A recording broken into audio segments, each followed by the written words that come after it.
We're live. We're live. Okay.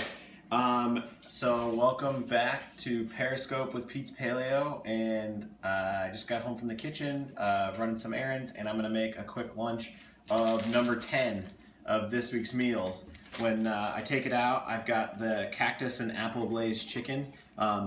Cactus? Let's just repeat that. Cactus and apple glazed chicken. So You're we make welcome. Hey, Tony. we make a basically a saute of cactus and apples, and then use that to braise the chicken in. Cactus is in season right now in San Diego. Primeval Gardens, where we get a lot of our produce from. They're one of the everything they grow we buy type farms. So we figured out a use for cactus for this week. And then we've got some nice herb roasted cauliflower and some squash. I always make it in just like a smaller skillet or a cast iron. Today I'm going to use the small skillet. Just turn on the pan. Just like any other cooking, you want to start with a hot pan. So get it on nice and high. I'm going to go over to my cutting board and cut open my bags. I'm not sure what you're asking by WTF, but carry on.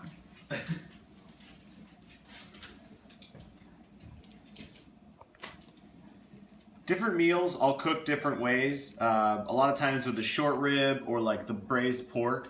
Sarah especially likes it super crispy. Trolls, got it. So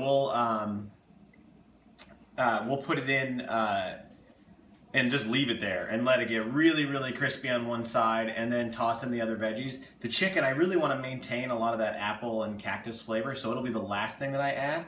I'm going to add all this squash. It's got a ton of water in it. It's going to really help set kind of like the base for the dish. I should come over and show the menu too that we have. Yeah. For this This week. is this week's menu.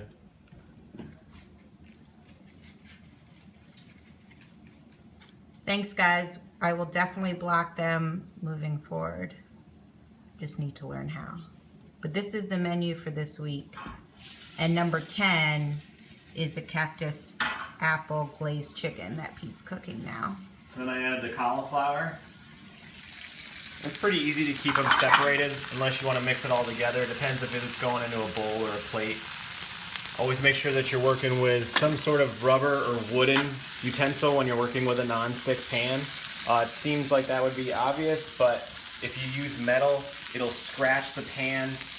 It'll pull up the protective non-stick surface, and it also actually the stuff that actually holds it on is not very good for you, and that can get into your food, which is it's a toxin leaching into your food. So make sure you don't use metal when you're cooking with a non-stick. We cook for thousands of meals for hundreds of people, so we kind of have to have good flavor, but we can't go crazy. So what that means is when I cook it at home, I always add a little extra salt. That does two things. It's going to add a little bit of seasoning, but it also kind of pulls some of the moisture out of the vegetables and allows it to kind of create its own sauce.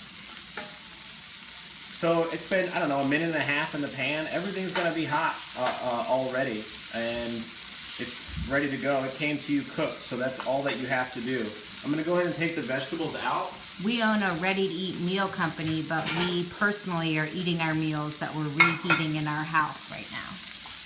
But we have a commercial kitchen that we operate out of. So we have roasted cauliflower, thyme roasted squash, and then now we'll add in the apple glazed and cactus chicken.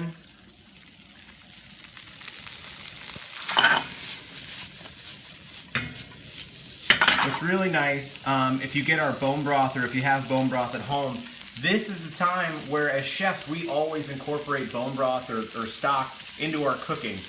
It's going to pull everything together as far as all the flavors. It's going to make sure everything's cooked evenly through. It has this really nice mouthfeel, and it's a way to culinarily get bone broth into your meals without always having to just drink, cups of bone broth, which may or may not be your thing. So each bag is 1 serving of food, and we also have family meal plans that are 4 servings of each meal. So you can see and again, it's cactus flavored chicken, not cactus chicken. Someone was asking. Yeah, it's and just there's cactus in the chicken braised. It's not flavored with some new kind of spawn of chicken. Yeah. And yes, you can cook everything together in the pan. That's how I do it, but Pete gets fancy on us. So I'm letting it get one layer. I just want to get a nice kind of caramel golden brown color. This is how you can take the meals that we've already done 99% of the work and really kick it up over to the other side of like amazing deliciousness, just by letting it sit. The biggest key here, leave it alone. Don't touch it. Don't keep doing this. Don't toss it around. Just let it sit there, get nice and crispy. That can sit like that. There's so much fat and moisture in chicken thighs and in a lot of the paleo proteins that you're going to be eating that it's not going to get burnt. And it would have to be, you'd have to walk away, change the baby's diaper, set your DVR for Scandal, for whatever else you got to record, and then come back, and then it would be burnt. Just letting it sit here like this for a minute or two on its own, nothing bad's going to happen. Got What heat is it on, babe? That's on high. It's on high. Pete always yells at me. I always put things on like medium, and he's like, turn it up, turn it up. And like he said, I'm always nervous about it burning, but it really, trust us, it will not. At home, it's you know, you can't, you always are worried about stuff and walking a fine line and not burning things, but in the kitchen, everything's on high all the time. There's no way else we could survive. There's no way else we could get all the meals out in 1 week if we were cooking everything on low. It also gives you really your best color. And look at that. Yes, so we really nice golden brown delicious, and then I'm gonna hit it with just like a few ounces, a quarter cup of stock. So let's go. And then the bone broth. And look, all of that flavor from cooking the vegetables, all of the brown bits, the tasty deliciousness is in the pan, in your food now. And yes, we offer just sides. It's called the vegetarian option for the meal plans, and you can order just that if you're into cooking your own proteins. So we've got the herb roasted squash, roasted cauliflower, apple and cactus glazed chicken with a little bone broth to make it nice and sexy and even more tasty than it already was. And now I'm gonna eat lunch. Thanks, guys. Have a great day. Thank you.